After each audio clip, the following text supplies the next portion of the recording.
বাংলাদেশে একটা প্রধান কারণ হচ্ছে ভার্টিক্যাল ট্রান্সমিশন, যেটা বলে হেপাটাইটিস বি এর ক্ষেত্রে মায়ের কাছ থেকে সন্তানের মধ্যে যাওয়া, মানে অবাধ মেলামেশার একটা কারণ হচ্ছে হেপাটাইটিস বি। মানুষের যে ভয়টা আছে, ভয়টা তা দূর করতে হবে। অনেকে বলতে চান না যে বি ভাইরাস, ই ভাইরাস। যে বাংলাদেশের চিকিৎসা পদ্ধতি বিদেশের চেয়ে অনেক কম এবং হেপাটাইটিস সি কিওর হয়, ভালো হয়ে যায়। এই হেপাটাইটিস বি এবং সি কীভাবে ছড়ায়, যে এটা আসলে রক্ত এবং সাধারণত শরীরের নির্গত তরল পদার্থ থেকে ছড়ায়। ফলে স্বাভাবিকভাবে আমরা বুঝতে পারছি দূষিত সিরিঞ্জ, সুই, যেমন ইনজেকশন বা ব্লাড ট্রান্সফিউশনের মাধ্যমে। বাংলাদেশে একটা প্রধান কারণ হচ্ছে ভার্টিক্যাল ট্রান্সমিশন, যেটা বলে হেপাটাইটিস বি এর ক্ষেত্রে মায়ের কাছ থেকে সন্তানের মধ্যে যাওয়া অরক্ষিত যৌন সম্পর্ক। যে আমরা যদি অবৈধ, মানে অবাধ মেলামেশার একটা কারণ হচ্ছে হেপাটাইটিস বি এবং সি এর ট্রান্সমিশন। আক্রান্ত ব্যক্তির ক্ষতস্থান থেকে, ক্ষতস্থানে যে বলে ময়লাগুলো থাকে তার সংস্পর্শে যদি আমাদের মিউকোসা, মানে আমাদের চামড়া যদি সেখানে ক্ষত থাকে আমাদের নিজেদের, সেখান থেকে এটা ট্রান্সমিশন হয়।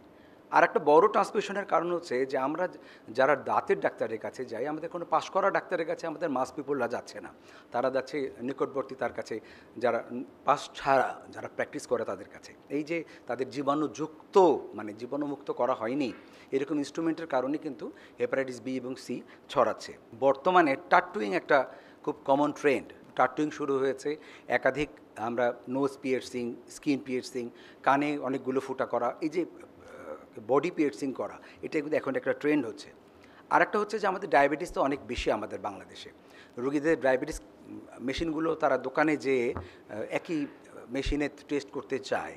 তো দোকানদারের কাজ হচ্ছে যে টাটুইং বা যারা শপে আছে টাটুই করা, এদের কাজ হচ্ছে ওই নিডলগুলো চেঞ্জ করার কথা, এগুলো সবগুলোই ডিসপোজেবল। তো বডি পিয়ার্সিং, টাটুইং বা আপনার যদি ডায়াবেটিসের মেশিনের এই নিডলটা চেঞ্জ করা হচ্ছে না, ফলে এগুলো কিন্তু একটা প্রধান কারণ হয়ে যাচ্ছে সামনে, যে হেপাটাইটিস বি এবং সি ট্রান্সমিশনের। আমাদের স্বাস্থ্যকর্মী যারা আমরা চিকিৎসক, নার্স এবং যারা আমাদের ব্লাড কালেকশন করেন, প্যারামেডিক্স যারা আছেন, তাদের আসলে ঝুঁকি কতটুকু মনে রাখতে হবে যে হেপাটাইটিস বি এবং সি, বি এর ক্ষেত্রে 23 থেকে 62% ক্ষেত্রে যদি কারো এরকম সিরিঞ্জ বা সুই বা কোনো বডি ফ্লুইডের সংস্পর্শে আমাদের মিউকসা, অরক্ষিত মিউকসা, কাটা ছেঁড়া যদি তাদের সংস্পর্শে যায়, তাহলে হেপাটাইটিস বি এর ক্ষেত্রে 23 থেকে 62% ক্ষেত্রে এটা ছড়াতে পারে হেপাটাইটিস বি, এবং সির ক্ষেত্রে অনেক কম, 1.8%। এটা 0 থেকে 7% পর্যন্ত হতে পারে। স্বাভাবিকভাবেই চিকিৎসক, নার্স, ল্যাব টেকনিশিয়ান, এদের আমাদের খুব ঝুঁকি অন্যদের চেয়ে বেশি, কারণ আমাদেরকে এদের এই তরল পদার্থ, আমাদের অ্যাসেটিক ফ্লুইড, মানে পেটের পানি বের করতে হয়, বুকের পানি বের করতে হয়, আমরা অপারেশন করি, আমরা সিরিঞ্জ, তারপরে সুই, সাধারণত বলা হয় যে সুই যখন আমরা ইউজ করি, যখন কোনো কিছু আইভি চ্যানেল দেওয়ার জন্য, অথবা যখন আমরা সেলাই করি, সেলাই করার সময় সেলাই করার সুইয়ের ইনজুরি কিন্তু খুব কমন। আমাদের ভূমিকা, চিকিৎসকের ভূমিকা, প্রথম কথাই হচ্ছে নিজেকে বাঁচতে হবে। তার মানে আমরা সেলফ প্রোটেকশন করতে হবে। সেলফ প্রোটেকশনের প্রথম অংশ হচ্ছে বি ভাইরাসের ক্ষেত্রে যেহেতু ভ্যাকসিন পাওয়া যায়, আমরা সবাইকে এনকারেজ করবো, ইনক্লুডিং সাধারণ জনগণকে এনকারেজ করব। আমরা মানুষের যে ভয়টা আছে, ভয়টা তা দূর করতে হবে। অনেকে বলতে চান না যে বি ভাইরাস, ই ভাইরাস।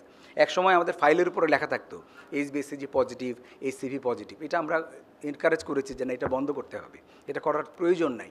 রোগীদেরকে জানতে হবে যে এটা জানাতে হবে, এখানে ভয়ের কিছু নাই। আক্রান্ত যারা আছেন তাদেরকে চিকিৎসা করার জন্য এনকারেজ করতে পারি, তাদেরকে বলতে পারি যে বাংলাদেশের চিকিৎসা পদ্ধতি বিদেশের চেয়ে অনেক কম এবং হেপাটাইটিস সি কিওর হয়, ভালো হয়ে যায়।